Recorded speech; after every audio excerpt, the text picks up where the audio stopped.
पहिलो यूहन्ना 2:16 किनकि संसारमा भएका सबै थोक अर्थात् शरीरको अभिलाषा, आँखाको अभिलाषा, जीवनको सेकी पिताबाट आएका होइनन् तर संसारबाट आएका हुन्।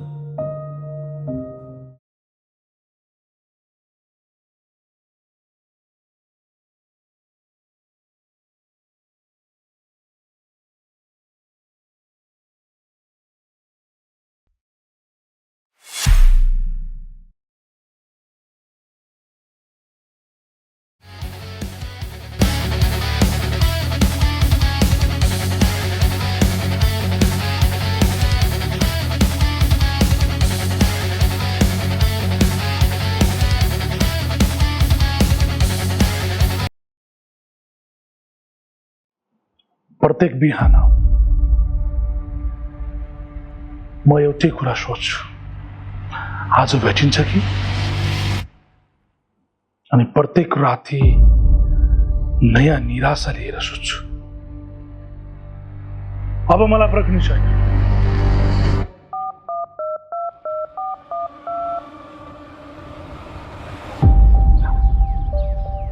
मैले जिन्दगीमा एउटै कुरा सिकेको छु, विश्वास कमाउन वर्षौं लाग्छ, तर त्यो विश्वास कमाउनलाई मात्र 1 सेकेन्ड। तर आज त्यही 1 सेकेन्ड तँलाई महँगो भयो।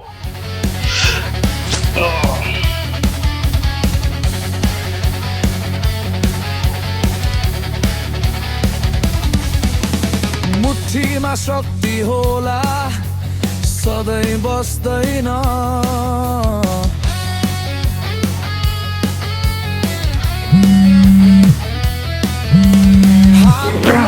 हतियार होला सधैँ चल्दैन, आँखाले देखेको भन्दा धेरै कुरा बाँकी छ।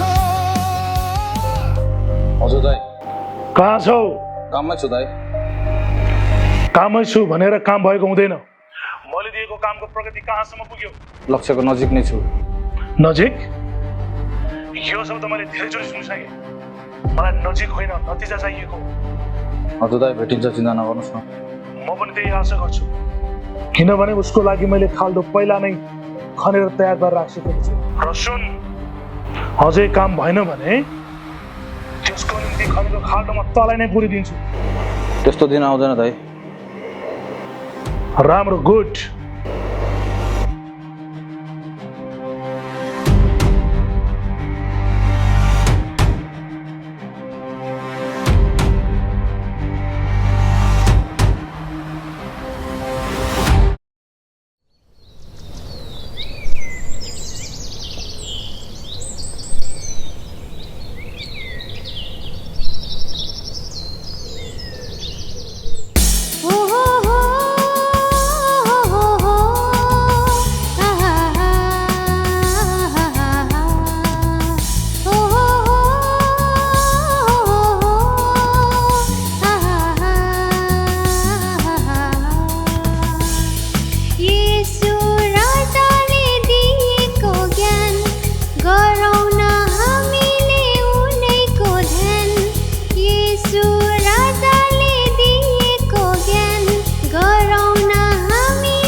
भएको तँलाई?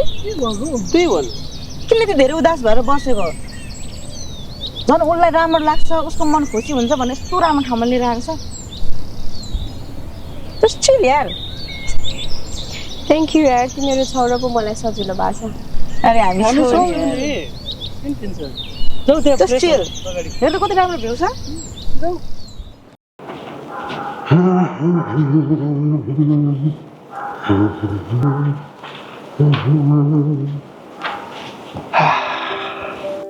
के हो आज तपाईँ त एकदमै ह्याप्पी हुनुहुन्छ तिमीलाई थाहा छ आज बस्ने मेरो कस्तो एप्रिसिएट गर्नुभयो नि अफिसमा होला हो नि तिमीले भन्थ्यौ नि अफिसको काम घरमा नगर्नु भनेर मैले घरमा अफिसमा कडा मेहनत गरेकै कारणले गर्दाखेरि आज बस्दै मलाई कस्तो एप्रिसिएट गर्नुभयो तिमीले चाँडै सुन्नेछौ गुड न्युज तिमीलाई थाहा छ एउटा बुद्धिमान पत्नीले आफ्नो श्रीमानलाई राजा बनाउँछ र आफू रानी भएर बस्छ तर निर्बुद्धि पत्नीले आफ्नो श्रीमानलाई दास बनाएर आफू दासी भएर बस्छ ल भन त तिमी रानी भन्छौ कि दासी खोइ पनि मलाई त थाहा भएन साँच्चै यो आत्माको परिवारलाई के गरौँ किन 2 महिना भइसक्यो भाडा नतिरेको तिमी आफै विचार गर न कान्छी छोरीको पनि जागिर सागिर छैन रे निकाल्नु पर्ला जस्तो छ अब हामीले पनि अरू ठाउँमा हिसाब बुझाउनु पर्छ विचार गर न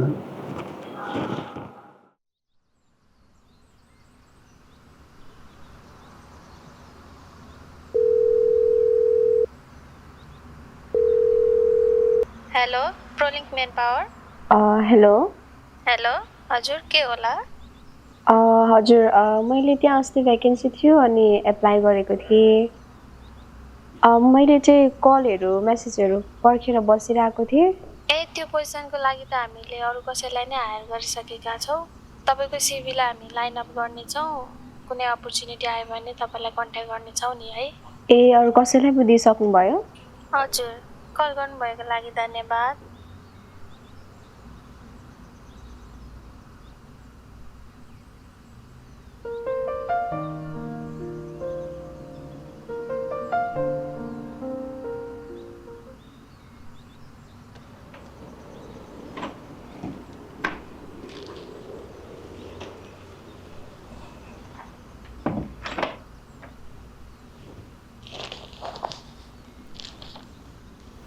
दिदी अनि काम भयो त हुँदैछ मैले धेरै ठाउँमा सिभीहरू दिएर आएको छु मेरो सम्पूर्ण आशा भरोसा प्रभुमा राखेको छु पक्कै हुन्छ नि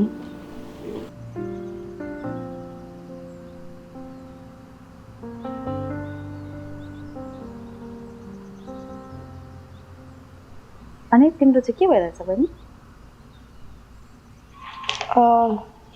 मैले पनि एक दुई ठाउँ एप्लाई चाहिँ गरेको थिएँ तर अर्कैलाई दियो भनिरहेछ हुन्छ होला कहीँ न कहीँबाट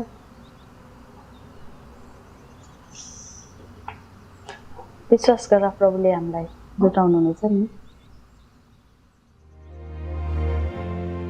शान्त रातको हावामा अनि बाबु कहिले आउनुहुन्छ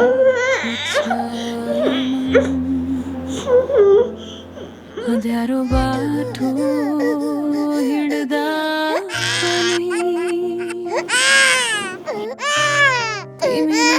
तिमी अझै यतै छौ सारा पैसा जति भाइको उपचार गर्दा गर्दै सकिहाल्यौ न भाइ रह्यो मेरो भाइलाई पनि खाइसैन तैँले न वंश धान्ने मान्छे रह्यो न तैँले जन्माउन नै सकि तर तेरो 2टा छोरी लिएर यहाँबाट निस्किहाल त तिमीले शान्त बनाउँछौ तिमी नै मेरो आशा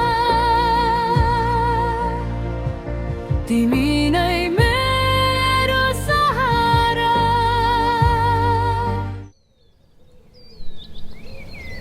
यो हप्ता वचन बोल्नुपर्ने के को विषयमा बोल्ने होला यसपालि दिने विषयमा बोल्नुपर्छ है के हो दिने विषयमा नि कति बोल्नु हो विश्वासहरू कहिले जागृत हुँदैन दिने विषयमा बोले कि टाउको बनाउन थाल्छ यो दशांशको बारेमा त बोल्नै हुँदैन विश्वासहरू मण्डली आउन छोड्छन् यस्तो तरिकाले कसरी मण्डली चलाउनु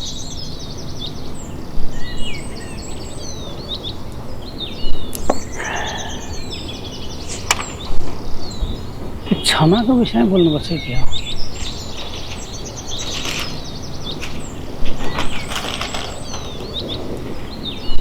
क्षमाको विषयमा बोल्दाखेरि फेरि पोहोर बोलेको वचनले एल्डरमा पोहोर बोल्नुको वचनले मेरो त छाती बोलिरहेको छ भन्दैछ एउटा बहिनीले के गर्ने होला गाह्रो भयो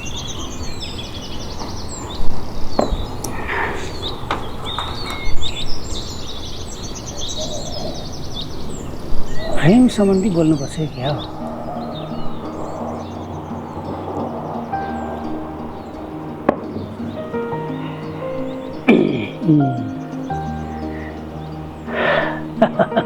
प्रेम सम्बन्धी बोल्यो भने चाहिँ राम्रो हुन्छ होला प्रेम परमेश्वरबाट आउँछ प्रेमले चाहिँ फेरि सबै कुरालाई ढाक्छ मण्डलीमा पनि फेरि जवान जवानीहरू धेरै छ सङ्गति आउँदा जाँदा यत्तिकै गरिन्छ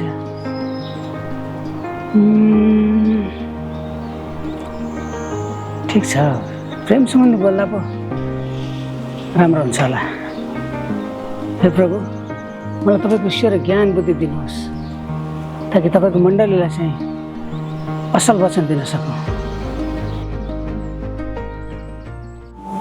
बाबा बाबा यति राति के गर्दै हुनुहुन्छ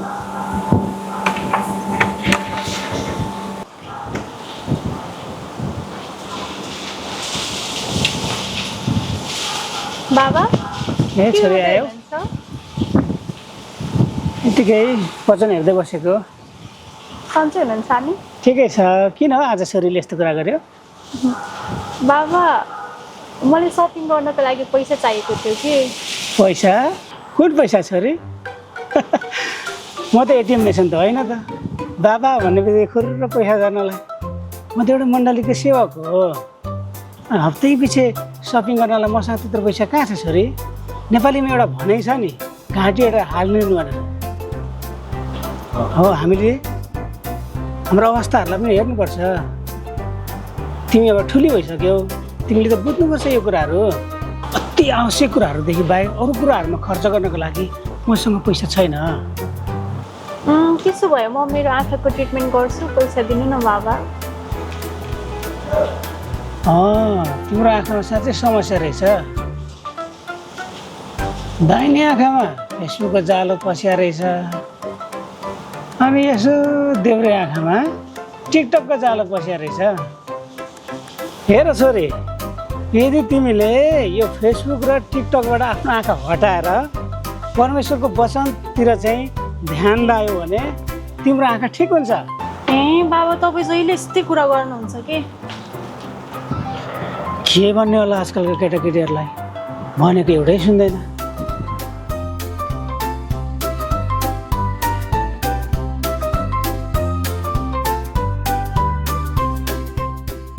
के हो त्यो तिमी आफै खोलेर हेर न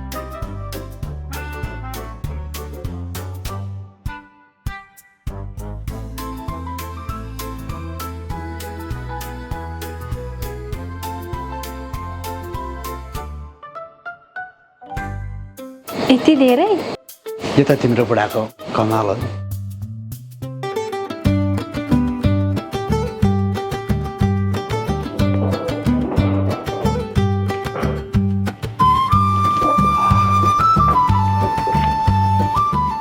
के खान्छौ त तिमी थाली सेट नै खाऊँ न हो हजुर ओके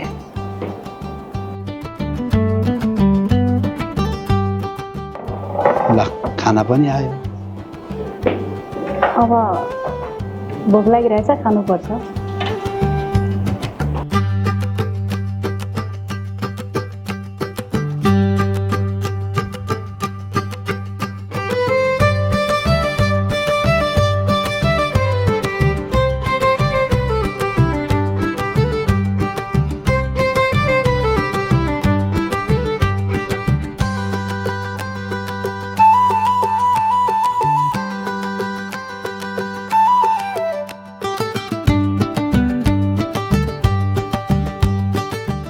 सर नमस्ते।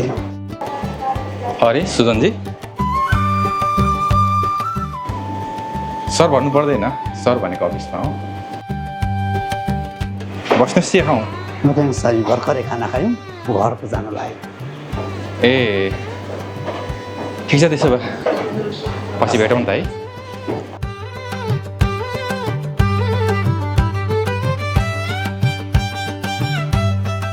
को हुनुहुन्छ नि उहाँ? उहाँ मेरो अफिसको बोस हुनुहुन्छ। अरे यति धेरै सिम्पल हुनुहुन्छ नि। हजुर, उहाँ यति धेरै सिम्पल, यति धेरै मिजासिलो हुनुहुन्छ, तर यसको रहस्य के हो मलाई पनि बुझ्न मन लागेको छ।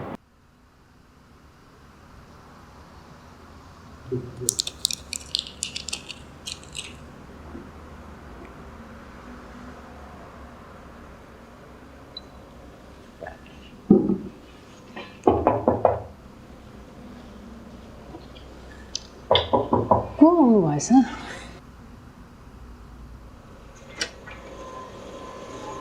जय मसी दिदी। गुरुबाहरू को आउनुहोस्, भित्रै आउनुहोस् न। बस।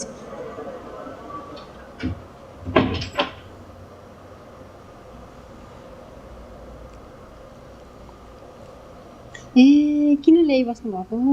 हुन्छ, धन्यवाद। बस्नुहोस् न, पानी लिएर आउँछु म।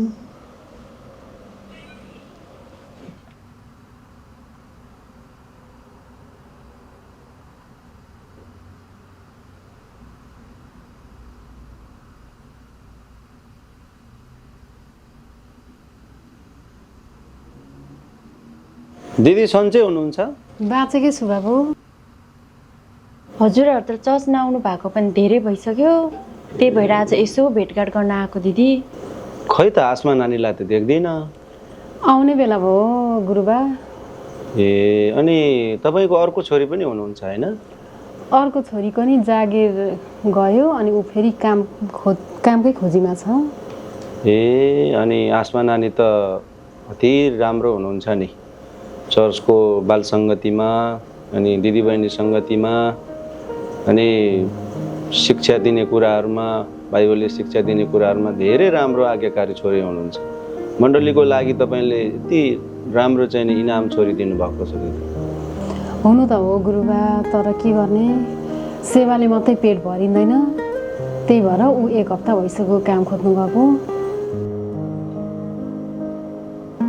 हुन त हो दिदी, तर पनि प्रभुको राज्यमा सेवाकाई गर्न पाउनु भनेको ठुलो आशिषको कुरा हो नि। हुन त हो गुरुआमा, तर के गर्ने, तपाईँहरू आउनुभयो है। नभनौँ त के नभनौँ, कति मनमा गुम्साएर राखौँ है। कान्छी छोरीको जागिर गएको 2 हप्ता भयो, घर भाडा नतिरेको 2 महिना भइसक्यो, रासन पसलबाट पनि कल आइरहेको छ, कति त्यहाँ पनि धेरै उधारो ल्याइसक्यौँ। के गर्ने गुरुआमा,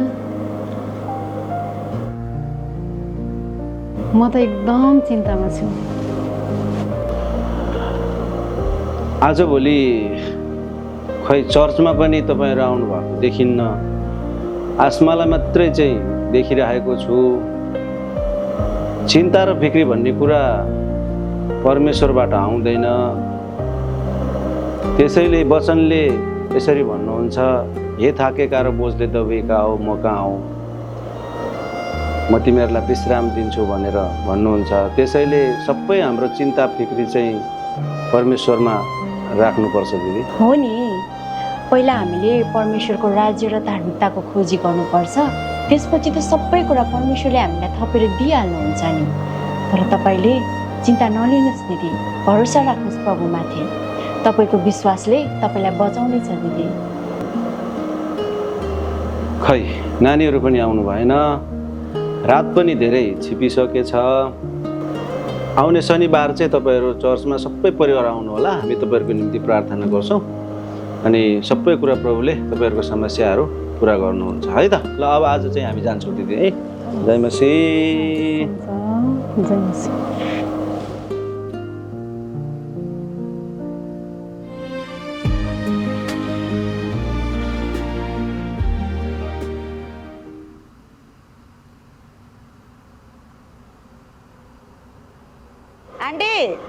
सन्चै हुन्छ म त हेर्नु न भर्खर ड्युटीबाट आएको साँच्चै हिरेनलाई त कामदेखि निकालेछ है बिचरा म त अस्ति भर्खर थाहा भएको कस्तो नराम्रो लाग्यो हो नि नानी एकदमै गाह्रो छ अनि तिम्रो अफिसतिर यसो जागिर मिल्यो भने मेरो छोरीलाई लगाइदेऊ न ल ए हुन्छ नि आफै म त सहयोग गरिदिइहाल्छु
फेरि नाम बोल्यो कसैको अन्त्य नजिक छ